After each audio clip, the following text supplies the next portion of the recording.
Yang pertama, kami baru mendengar berita soal kader kami yang menjadi Menteri KKP itu baru dari media massa, baik media cetak, online maupun televisi. Nah, untuk itu kami dari Partai Gerindra belum bisa berkomentar lebih jauh. Kami masih menunggu informasi yang valid dari KPK tentang itu, dan kami mohon rekan-rekan media bersabar dan untuk menunggu perkembangan lebih lanjut. Bang, terakhir komunikasi dengan Pak Menteri KKP kapan, Bang? Kalau saya sudah sebelum berangkat ke Amerika lah, 2 hari sebelum berangkat. Kapan itu, Bang? Mungkin 2 minggu yang lalu ya, atau 12 hari yang lalu, saya lupa. Apakah Pak Menteri menyampaikan agenda di Amerika kepada? Enggak, dia cuma aja, bilang pamit aja mau ke Amerika. Ini kan kasusnya kan menyangkut diduga karena benih lobster, Bang. Tanggapan dari Gerindra bagaimana? Kita belum memberikan tanggapan, belum bisa menduga-duga sebelum mendapat keterangan resmi dari KPK. Demikian. Bang Dasko, kan dari 30 perusahaan yang mendapatkan izin ekspor badur itu, beberapa di antaranya itu terafiliasi dengan kader Gerindra juga. Apakah Bang Dasko sejauh ini mengetahui sudah ada yang dipanggil KPK lagi? Iya, saya belum tahu, orang kabarnya aja soal ini kita dengar dari media gitu. Bang, terakhir Bang, apakah Pak Prabowo sudah mengetahui bahwa Menteri KKP di... Iya, kami sudah melaporkan kepada Ketua Umum kami dan arahan dari Ketua Umum untuk menunggu perkembangan lebih lanjut informasi dari KPK.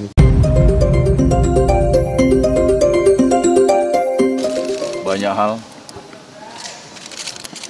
Saya mohon maaf kepada ibu saya yang saya yakin hari ini nonton di TV.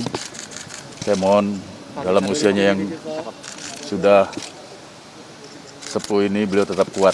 Saya masih kuat dan saya akan bertanggung jawab terhadap apa yang terjadi. Kemudian saya juga mohon maaf kepada seluruh masyarakat Indonesia, khususnya masyarakat kelautan dan perikanan yang mungkin banyak yang terhianati. Seolah-olah saya pencitraan di depan umum, itu tidak, itu semangat. Ini adalah kecelakaan yang terjadi dan saya bertanggung jawab terhadap ini semua. Saya tidak lari dan saya akan beberkan apa yang menjadi yang saya lakukan.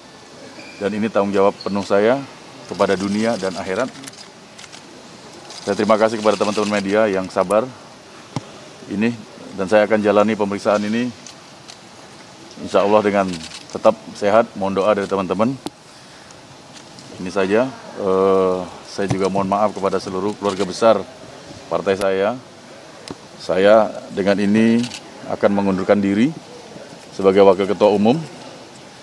Juga nanti saya akan mohon diri untuk tidak lagi menjabat sebagai Menteri, dan saya yakin prosesnya sudah berjalan. Saya bertanggung jawab penuh dan saya akan hadapi dengan jiwa besar. Terima kasih teman-teman.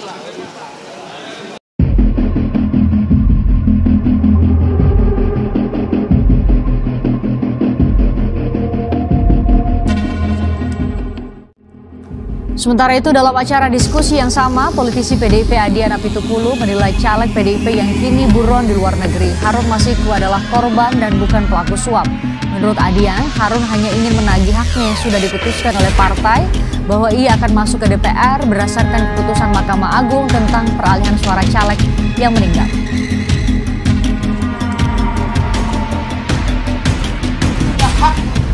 Saya punya hak untuk menjadi anggota DPR. Hak itu dari mana? Hak itu berdasarkan keputusan partai yang diberikan dasar oleh keputusan Mahkamah Agung. Clear? Clear dong? Dia merasa punya hak. Oke? Lalu dia tunggu haknya diberikan. Oleh siapa? Oleh KPU. Enggak diberikan. Dia minta haknya yang diberikan oleh Mahkamah Agung, tapi tidak dilaksanakan KPU. Lalu dia berpikir bagaimana agar hak itu tetap dia dapatkan. Datanglah tawaran. Datanglah tawaran dari Wahyu Setiawan. Kalau lu mau, lu kasih sekian. Karena dia merasa posisinya secara hukum benar, dia coba berikan. Dalam kapasitas itu, Harun Masiku itu korban atau pelaku? Enggak, siapa nanya, korban atau pelaku? Korban.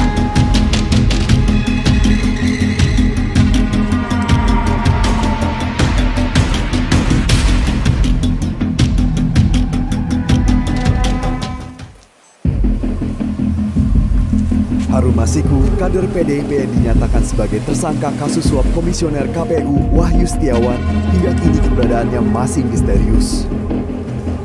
Baik KPK maupun Kementerian Hukum dan HAM meyakini Harun Masiku saat ini berada di Singapura. Namun mengenai tuduhan bahwa PDIP sengaja menyembunyikan Harun, Ketua DPR Puan Maharani menolak menjawab.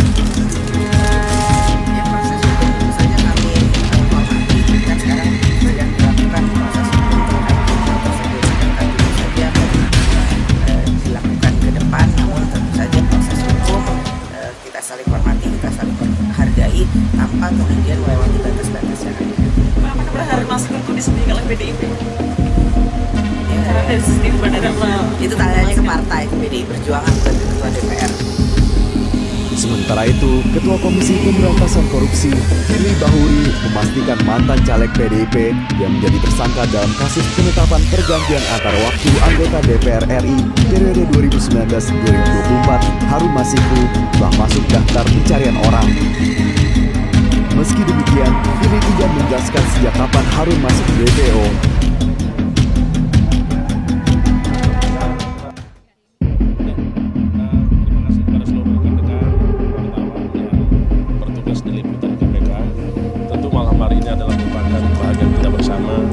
Saya dan 4 pimpinan lain dan 5 Dewan Pengawas beserta Dewan Kurang bisa hadir bersama-sama rekan-rekan semua wartawan dalam acara silaturahmi pimpinan KPK, Dewan Pengawas KPK dan wartawan yang meliput di KPK.